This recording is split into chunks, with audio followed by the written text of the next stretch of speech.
Today on Public Eye News, class has resumed at Michigan State University, and former President Jimmy Carter's condition as he enters hospice care. Joe Sigourney will have your forecast on how much snow to expect this week and an NMU sports recap from Reed Hall. I'm Ava Sahoyan, and this is Public Eye News.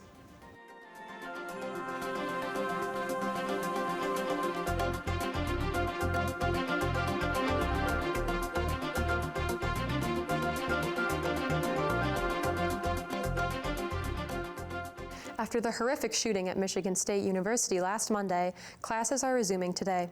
Berkeley Hall will not reopen. There is a petition so far with 20,000 signatures requesting the option of hybrid or remote courses. Many students are still reasonably fearful of returning to their classrooms so soon. Executive President for Academic Affairs, Thomas Jaichko, stated the positive perspective of returning to campus in a news conference on Sunday, saying coming back into spaces that are familiar is helpful in the process of healing and grieving. Of the 8 students shot in the attack, 3 passed away from their wounds. Funerals were held for Brian Frazier and Alexandria Verner on Saturday. A funeral service for Ariel Anderson is set for this week. On Saturday, Christina Carremo was chosen to lead Michigan's Republican Party for the next 2 years. Carremo is most well known for her stance on the voter fraud controversy in 2020, when she appeared on conservative talk shows stating that she had seen thousands of ballots dropped off in the middle of the night in Detroit, Michigan. Carremo won the position over 10 other Republican candidates, including a number of far-right personalities. She has inherited a party rife with infighting and millions of dollars in debt, but is determined to bring Michigan's Republican Party to a place of political power.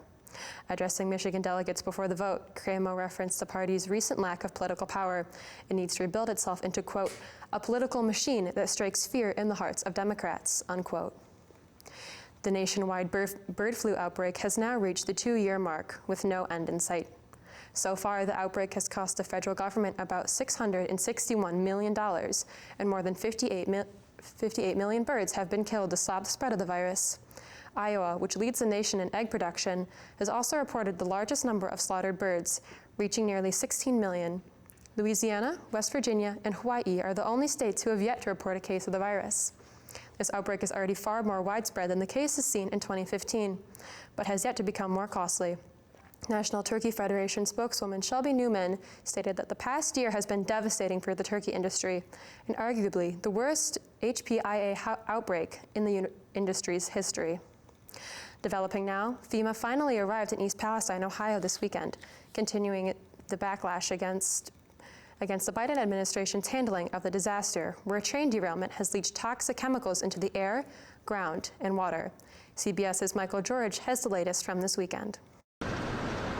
After backlash from residents and lawmakers, the CEO of rail operator Norfolk Southern visited East Palestine Saturday. I'm here to support the community, and if you'll excuse me, that's where I'm headed right now to meet with some community members. The company has promised to pay for the cleanup, but it faces lingering questions about safety. This after another derailment Thursday near Detroit. And just last month, Norfolk told investors its accident rate has been rising for the last 4 years. I am frustrated. There's anger and mistrust in this community, as some residents report rashes, eye irritation, and headaches. Ted Murphy doesn't believe officials who say there's no lingering health risks. I gotta move because I'm not safe being here. There is no way we are safe being here. Also under scrutiny, the federal response. FEMA only arrived in Ohio today. The state's governor, Mike DeWine, says the EPA tested both the air and municipal water, and it's safe.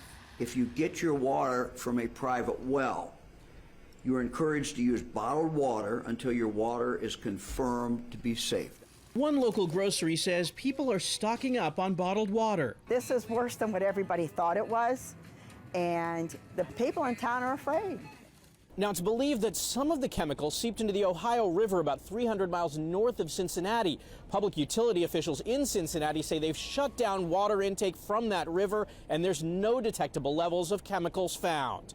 Michael George, CBS News, New York. Don't touch that dial. We will be right back with your weather and national news after this break. Next time on Antiques Roadshow, antiques are the gifts that keep on giving. I think that there was a lot of effort and thought that went into this gift for your family. I don't know if she was surprised or not that I picked it out, but she varnished it and let me have it as a gift. She gave it to you? She gave it to me as a present. gift. My mom got it for me for Christmas. Well, it was a lovely gift, and you have a great eye. It's Antiques Roadshow, next time from Cheekwood Estate and Gardens in Nashville. Monday night at 8 on WNMU-TV. Welcome back to Public Eye News. I'm Joe Sigourney here with your weather update. Taking a look at the roof cam, there is some snow flurries. This is up in Houghton. It is coming down up there, so we can expect similar conditions in Marquette later tonight. Taking a look at the UP in Sault Ste. Marie, it is 20 degrees and cloudy. Manistee at 27 and cloudy. Escanaba is 25 and partly cloudy. And then Menominee 28 and cloudy. And then on the western half, Iron Mountain's at 24 and cloudy. Ironwood, seeing some snow flurries there, 26. Houghton is 20 degrees and snowy, and then back in Marquette, 25, and the snow flurries are just starting. Right now the winds are east-southeast at 4 miles an hour, and our barometric pressure is 29.75 inches and falling. And tonight we can expect some snowy conditions moving into the morning. Low of 24 degrees, and winds will be east-northeast at 8 miles an hour. And tomorrow we can expect partly cloudy skies again with some more snow flurries here and there. A high of 22 degrees, low of 12, and winds are going to be east at 11 miles an hour. And taking a look at the week here, on Wednesday, it'll be a high of 22 degrees, low of 12. Thursday, high of 17, same with Friday. And Thursday, low of 6, Friday, low of 10. And snow is predicted pretty much every day this week. End totals could be for Houghton, 5 to 10 inches. On the eastern half of the UP, 3 to 8 inches. And then here in the central, we could see 8 to 12 inches from total snowfall. So be prepared, plan your travel accordingly. And that's all I have for weather. It's back to Ava with more news. Thank you, Joe. Looks like a great weekend to get outside and enjoy that weather. Moving into national news, the Carter Center announced on Saturday that former President Jimmy Carter entered home hospice care at his residence in Plains, Georgia. At 98 years old, Carter holds the title of longest living American president. Carter won the 39th presidential election in 1976 following the Vietnam War and Watergate scandal under previous President Richard Nixon. He only served one term after his loss for re-election in 1980. Following this, he became active in decades-long advocacy for global democracy, public health, and human rights, which earned him a Nobel Peace Prize in 2002. Jason Carter, grandson of Jimmy and Rosalind Carter, stated in a tweet Saturday that they are, quote, at peace and as always, their home is full of love, unquote.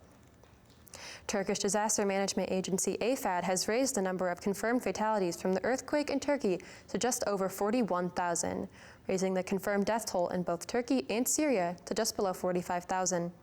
In Turkey, most search and rescue operations have ceased by this point, except for over a dozen collapsed buildings in the Hatay province, and relief efforts turn to the aftermath. The European Union's health agency now fears the risk of outbreak as water sources are at risk of contamination. Survivors pack into temporary shelters, and health campaigns in northwest Syria were abruptly ceased.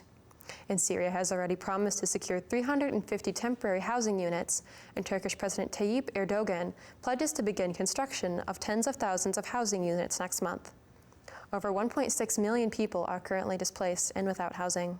CBS's Imtiaz Tiab is in northern Syria with a first-hand look at the aftermath. Crumbled concrete and twisted metal. This was once home to over 1,000 people. As many as 800 of them died right here. So this was your home? Mustafa Al-Marawi is one of the few survivors. He tells us how he was trapped under the rubble with his wife and 3 children for more than 22 hours.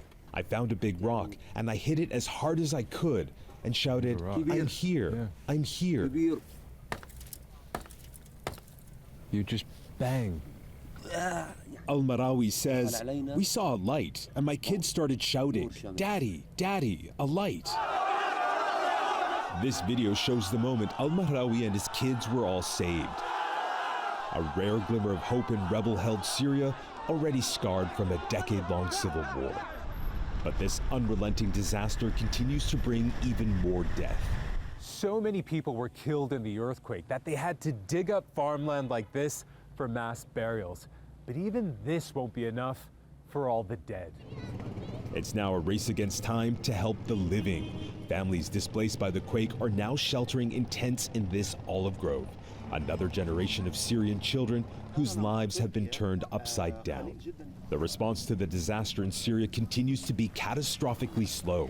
Many here in the rebel-held north blame this man, President Bashar al-Assad, seen here greeting quake survivors in a loyalist area.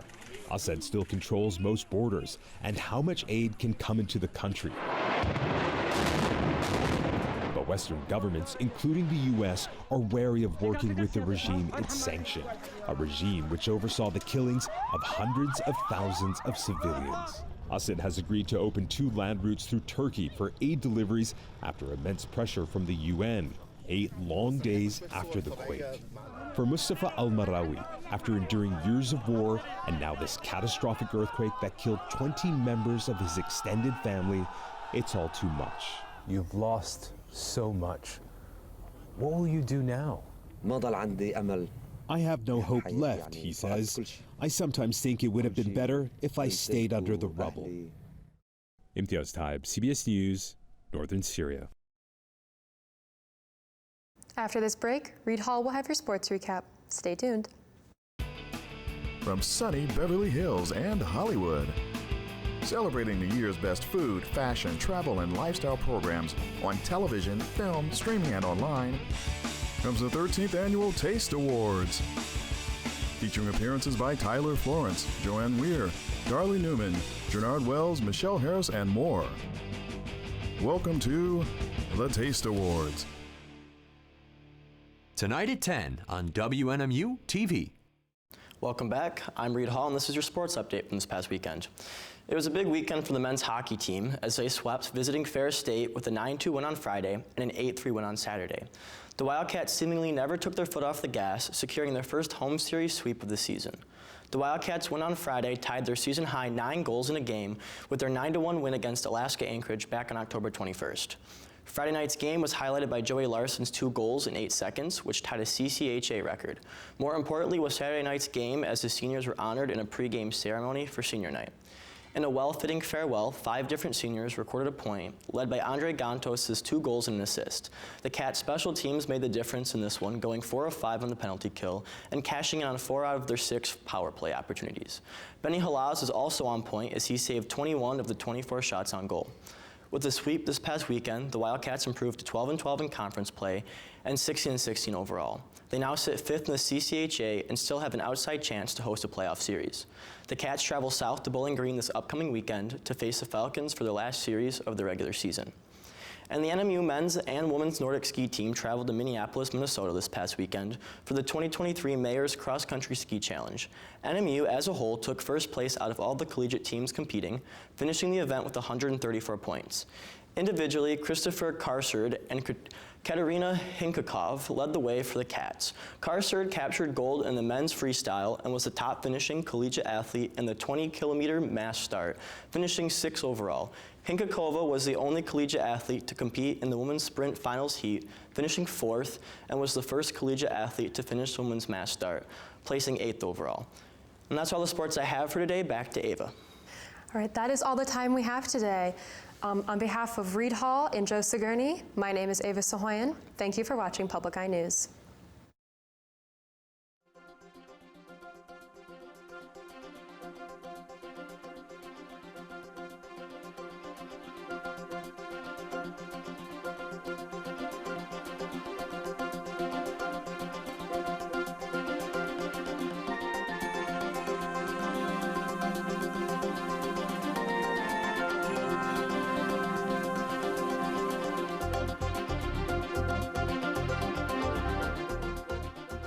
The preceding program was produced by WNMU-TV, Northern Michigan University Public Television, in studios located in Elizabeth and Edgar Hardin Hall.